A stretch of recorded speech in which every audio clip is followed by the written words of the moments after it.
બોલો રાજા રણછોડની જય. આપણે ડાકોર જઈએ અને રણછોડરાયના દર્શન કરીને ગરમા ગરમ ડાકોરના પ્રખ્યાત ગોટા તો ખાતા જોઈએ છીએ. પણ શું તમને ખબર છે આ ડાકોરના પ્રખ્યાત ગોટા દૂધમાંથી બને છે અને દહીં સાથે ખવાય છે?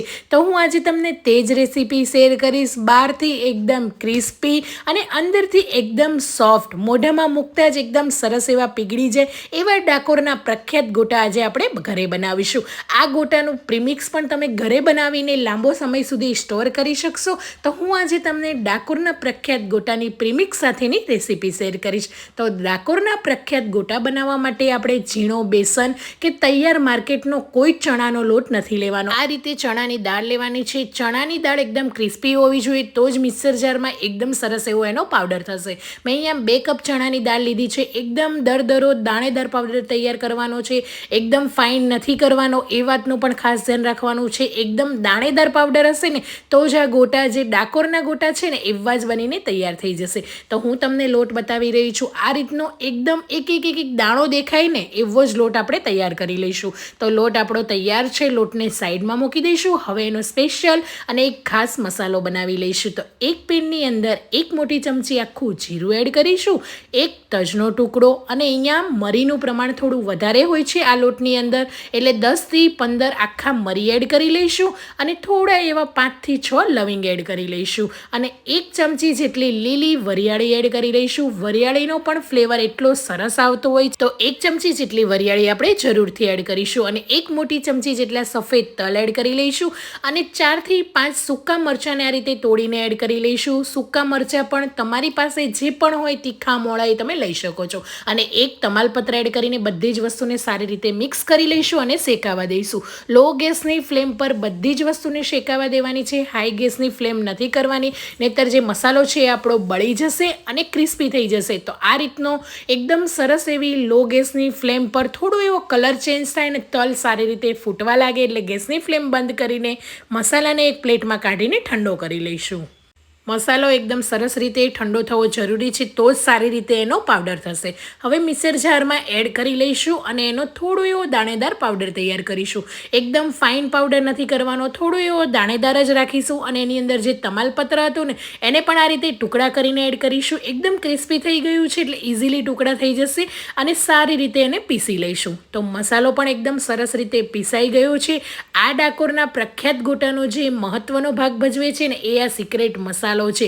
જો આ મસાલો તમે એડ કરશો ને તો તમે જ્યારે ગોટા બનાવશો ને ત્યારે એવી સુગંધ આવશે કે જે તમે ડાકોર જાઓ છો ત્યારે જેવી સુગંધ આવે છે ને ગોટાની, એવી જ આવીને તૈયાર થશે. તો મસાલો પણ સરસ તૈયાર છે. હવે એક વાસણની અંદર કરકરો દળેલો ચણાનો લોટ એડ કરી લઈશું. બનાવેલો મસાલો એડ કરી દેવાનો છે.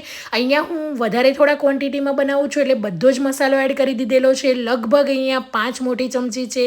હવે સ્વાદ પ્રમાણે આપણે મીઠું એડ કરી લઈશું, અને અહીંયા 4થી 5 આખા કાળા મરી લીધેલા છે એને પણ આપણે એડ કરી દઈશું, કેમ કે આખા કાળા મરીનો ટેસ્ટ એકદમ ગોટામાં સરસ આવતો હોય છે, અને આ ડાકોરના ગોટામાં આખા મરી હોય જ છે. અને થોડા એવા સૂકા ધાણાને પણ આ રીતે અચકચરા વાટી દીધેલા છે એને પણ એડ કરીશું, જે અહીંયા મેં અડધી ચમચી લીધા છે. બધી જ વસ્તુને મિક્સ કરી લઈશું. તો તૈયાર થઈ ગયું છે ડાકોરનું પ્રખ્યાત ગોટાનું પ્રીમિક્સ. તમે આ પ્રીમિક્સને કોઈ પણ કાચની એરટાઇટ બોટલમાં ભરીને ફ્રીઝમાં 1 વર્ષ અને ફ્રીઝની બહાર તમે 2 થી 3 મહિના સ્ટોર કરી શકશો. આને કંઈ જ નહીં થાય, ખરાબ પણ નહીં થાય. અને એટલું જ્યારે તમારે ગોટા બનાવવા હોય ત્યારે બસ મેથી અને કોઈ પણ મસાલા એડ નથી કરવાના, ફક્ત મેથી, ગરમ તેલ અને સોડા એડ કરીને ગોટાને તમારે બનાવી દેવાના છે. પણ હું અત્યારે ઇન્સ્ટન્ટ બનાવી રહી છું એટલે એની અંદર આપણે અડધો કપ જેટલી લીલી સમારેલી મેથી એડ કરી લઈશું. થોડા એવા લીલા મરચાંની પેસ્ટ એડ કરીશું, કેમ કે આ ગોટા જે હોય છે ને એ થોડા તીખાશવાળા હોય છે. જેને ડાકોરના ગોટા ખાધા હશે એને ખબર જ હશે કે આ ગોટા છે એ તીખા ગોટા હોય છે અને મોળા દહીં સાથે ખાવામાં આવે છે. તો થોડી તીખાશ વધારે એડ કરજો. તીખા લીલા મરચાં, 2 ચમચી આદુની પેસ્ટ અને 1 મોટી ચમચી ખાંડ એડ કરી લઈશું, જેથી બધા જ ટેસ્ટને બેલેન્સ થઈ જશે. અને 1 મોટા લીંબુનો રસ એડ કરીશું. લીંબુના રસની જગ્યાએ તમે આમચૂર પાવડરનો પણ ઉપયોગ કરી શકો છો. બધી જ વસ્તુને સારી રીતે મિક્સ કરી લેવાનું છે અને મિક્સ થઈ જાય એટલે હવે થોડું થોડું આપણે દૂધ એડ કરીને લોટને બાંધી લેવાનો છે. બસ આ ગોટાની આ જ ખાસિયત છે. તમને એવું લાગતું હશે કે દૂધ એડ કરીશું તો ગોટામાં વાસ આવશે, ગોટા કેવા લાગશે, પણ ના જ, એકવાર જરૂરથી એડ કરીને બનાવજો. તમને ખબર પણ નહીં પડે કે તમે આ ગોટાનો બેટર બનાવવા માટે દૂધનો ઉપયોગ કરેલો છે. તો આ રીતે બધી જ વસ્તુ મિક્સ થઈ જાય ને એટલે અડધી ચમચી જેટલું આપણે કાશ્મીરી મરચું એડ કરીશું, કેમ કે આ ગોટા થોડા એવા લાલાશ પડતા હોય છે, એનો કલર થોડો લાલ હોય છે. બધી જ વસ્તુને મિક્સ કરી લેવાનું છે. અને અહીંયા દૂધ જે લઈએ ને આપણે એ એકદમ ઠંડુ લેવાનું છે. ફ્રીઝમાં મૂકેલું જે આપણે ઠંડુ દૂધ હોય ને એ દૂધનો ઉપયોગ કરવાનો છે, ગરમ દૂધ નથી લેવાનું. તો આ રીતે ઠંડુ દૂધ મેં અહીંયા ફૂલ ફેટ મલાઈવાળું જ લીધું છે, કોઈ દૂધને ગરમ નથી કર્યું. બસ એમનેમ જ દૂધ એડ કરી દેવાનું છે અને લોટને આપણે બાંધતા જવાનું છે. તમે દૂધ એડ કરશો ને એટલે લોટમાં બાઇન્ડિંગ આવવા લાગશે અને લોટ સારી રીતે બંધાઈ જશે. પણ થોડું થોડું દૂધ એડ કરવાનું છે, કેમ કે આ ગોટાનો લોટ છે ને એ આપણે એકદમ કઠણ રાખવાનો છે. આપણે જે નોર્મલ ભજીયા બનાવીએ છીએ ને એવો લોટ નથી રાખવાનો. એકદમ કઠણ લોટ હશે ને તો જ આનો શેપ પણ સરસ આવશે અને ગોટા બહારથી એકદમ ક્રિસ્પી થશે. તો આ રીતનો લોટ બાંધવાનો છે. તમે જોઈ શકો છો મારે અહીંયા અડધા કપ દૂધની જરૂર પડી છે. હવે 1/4 ચમચી જેટલો ખાવાનો સોડા અને એની ઉપર થોડું એવું દૂધ એડ કરી લઈશું અને મિક્સ કરી લઈશું. જરાય એક પણ ટીપું પાણીનો ઉપયોગ નથી કરવાનો. તમારે બેટર જાડું પતલું કરવું હોય તો દૂધ જ એડ કરવાનું છે. બસ આ રીતે મિક્સ કરી લઈશું. ખાવાનો સોડા પણ આપણે થોડોક જ નાખીશું, જેથી અંદર જાળી પડે અને ગોટા અંદર ખાવામાં એકદમ પોચા લાગે અને બહારથી એનું પડ એકદમ સરસ ક્રિસ્પી થાય. એના માટે એક મોટો ચમચો આપણે ગરમ તેલ એડ કરી લઈશું. તેલને આપણે જ્યારે ગરમ કરવા મૂકીએ એકદમ ગરમ થઈ જાય ને એવું તેલ એડ કરવાનું છે, ઠંડુ નથી એડ કરવાનું. આ વાતની પણ ખાસ ધ્યાન રાખવાની છે.